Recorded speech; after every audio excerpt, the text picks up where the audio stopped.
വികസന രാഷ്ട്രീയത്തിൻ്റെ കാര്യം പറയുമ്പോഴേ രൂപരേഖ കാണിക്കാന്ന് പറഞ്ഞിട്ടാണ് നരേന്ദ്രമോദി വന്നത്.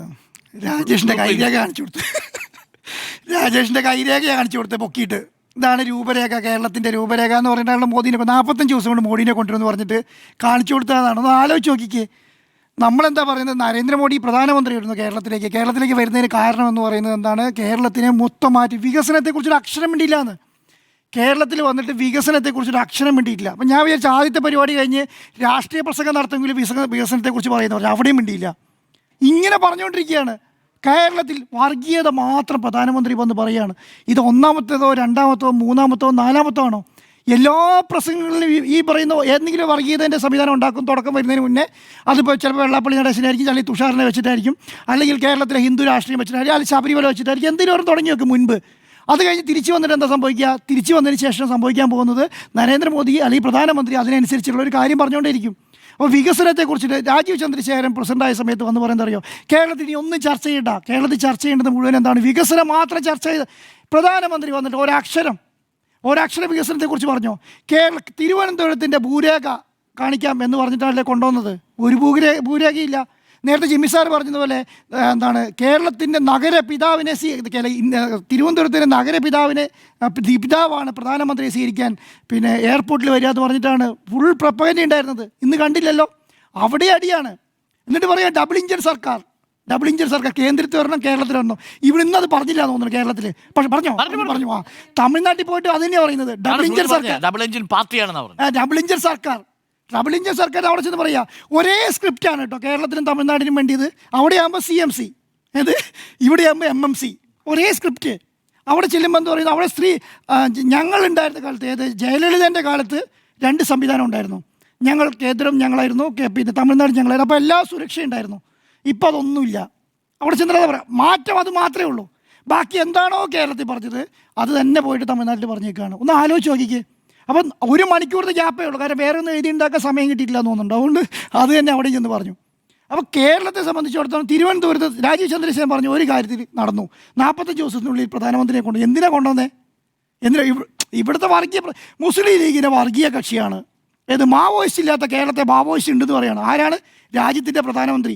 കേരളത്തിൽ മാവോയിസ്റ്റ് ഇല്ല എന്ന് പറഞ്ഞിട്ട് കേന്ദ്ര ഫണ്ട് കൊടുക്കാത്തത് കേന്ദ്രമാണ്. എന്നിട്ടാണ് പറയുന്നത് കേരളത്തിൽ മാവോയിസ്റ്റ് കോൺഗ്രസ് ആണെന്ന്.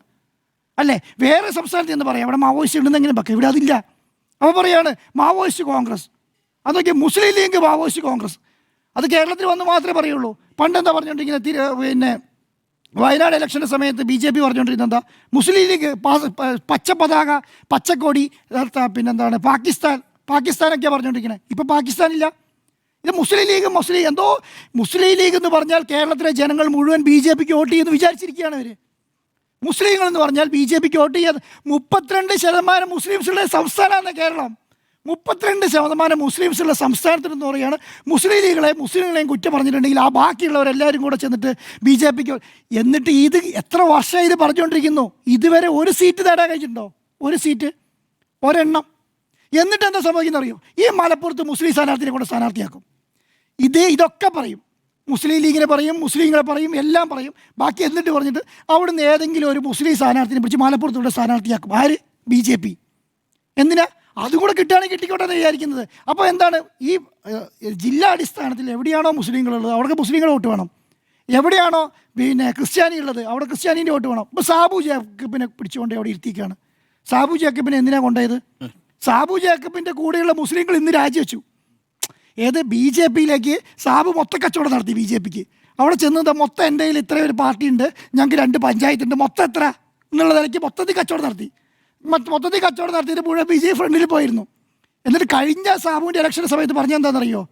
നിങ്ങൾ പറയുന്നു UDF LDF പറയുന്നു ഞാൻ BJPയുമായി അന്തർധാരയാണെന്ന്, അത് തെളിയിച്ചാൽ എന്ന് പറഞ്ഞിട്ട് ആ പ്രസംഗം അല്ലേ?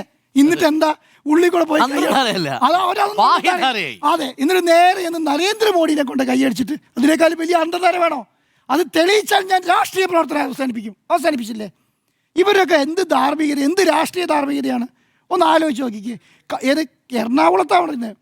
എറണാകുളത്ത് എന്നിട്ട് അവിടെ കൂടെയുള്ളവർ സാവു ഇത് അവരറിഞ്ഞിട്ടേ ഇല്ല. ആ പാർട്ടി സംസ്ഥാന കമ്മിറ്റി തുടങ്ങിയിട്ട് പഞ്ചായത്ത് മെമ്പർ വരെയുള്ള ഒരാൾ പോലും ഈ കാര്യം അറിഞ്ഞിട്ടില്ല. ഒരാൾ പോലും. സാബു തന്നെ നേരെ പോയി തീരുമാനമാക്കി കച്ചവടം നടത്തി പരിപാടി പുള്ളി അവിടെ കൈ കൊടുത്ത് അത് അവസാനിപ്പിച്ചു. എന്ത് പാർട്ടിയാണെന്ന് ഇതൊക്കെ? എന്ത് പാർട്ടി? ഇതിങ്ങനെ അങ്ങനെ BJP കിട്ടുന്നതെന്ന് ഞാൻ ആലോചിക്കുന്നത്. വേറെ പാർട്ടികളൊക്കെ നമുക്ക് ഇവിടെ LDF നിന്ന് UDF പോകുന്നു, BJP നിന്ന് CPM പോകുന്നു, കോൺഗ്രസിലേക്ക് പോകുന്നു ഒക്കെ നമ്മൾ കാണുന്നുണ്ട്. ഇങ്ങനെ ഒരു പാർട്ടി പോകുന്നത് ഞാൻ കണ്ടിട്ടില്ല. ഒരു പാർട്ടി ഒരു മനുഷ്യൻ പോലും അറിഞ്ഞിട്ടില്ലാന്ന്. ഒരാൾ തീരുമാനം എടുക്കുന്നു, നേരെ പോയി കച്ചവടം ചെയ്ത് പരിപാടി അവസാനിപ്പിക്കുന്നു. ഇത് തിരുവനന്തപുരത്ത് എന്നിട്ട് അദ്ദേഹത്തെ മുന്നിലിരുത്തിയേക്കാണ്. അപ്പം ഇങ്ങനെ ഒരു രാഷ്ട്രീയം കൈകാര്യം ചെയ്യും. ഇത് വെച്ചിട്ട് കോൺഗ്രസിനെയും CPM കോൺഗ്രസിനെയും പിടിക്കാമെന്ന് വിചാരിക്കുന്ന BJPയുടെ അവസ്ഥ ആലോചിച്ച് നോക്കി. തിരുവനന്തപുരത്തെ ഒരു അവസ്ഥ ഞാൻ പറയുന്നത്. അപ്പോൾ എന്താണ്?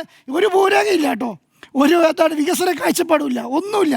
ഇപ്പം എന്താണ്? ഇത് തന്നെയാണ് കേരളത്തിലെ ജനങ്ങൾ മനസ്സിലാക്കേണ്ട ഒരു കാര്യം. എന്താണ് ഈ പറഞ്ഞ VV രാജേഷ് അല്ലെങ്കിൽ BJP തിരുവനന്തപുരത്ത് അധികാരത്തിൽ വന്നാൽ, കോർപ്പറേഷൻ അധികാരത്തിൽ വന്നാൽ ഞങ്ങൾ കോർപ്പറേഷനെ മാറ്റിമറിച്ച് കളയും. ഈ മാറ്റിമറിക്കാൻ പോകുന്നതിൻ്റെ ഭൂരേഖ സമർപ്പിക്കാൻ പോകുന്നവരെ ഇന്ത്യയുടെ പ്രധാനമന്ത്രി നരേന്ദ്രമോദി ഇന്ന് എന്ത് കാണിച്ചു? കൈരേഖ. ഇത് തന്നെയായിരിക്കും നിയമസഭ ഇലക്ഷൻ കഴിഞ്ഞാൽ കാണിക്കാൻ പോകുന്ന കൈരേഖ എന്നുള്ളത് കേരളത്തിലെ ജനങ്ങളും കേരളത്തിലെ രാഷ്ട്രീയ പാർട്ടികളും മനസ്സിലാക്കി അവർക്ക് നന്ന് എന്നുള്ളൂ. മാത്രമല്ല ഈ മാനിഫെസ്റ്റോ എന്ന് പറയുന്നത് നടപ്പാക്കാനുള്ളതാണോ എന്ന് ചോദിച്ച പാർട്ടിയും ഇതേ BJP ആണ് കേട്ടോ. ഇലക്ഷന് എന്ന് ചോദിച്ചതും ഇതാണ്. അപ്പോൾ അതാണ് നമ്മൾ ഇന്ന് കണ്ടത്.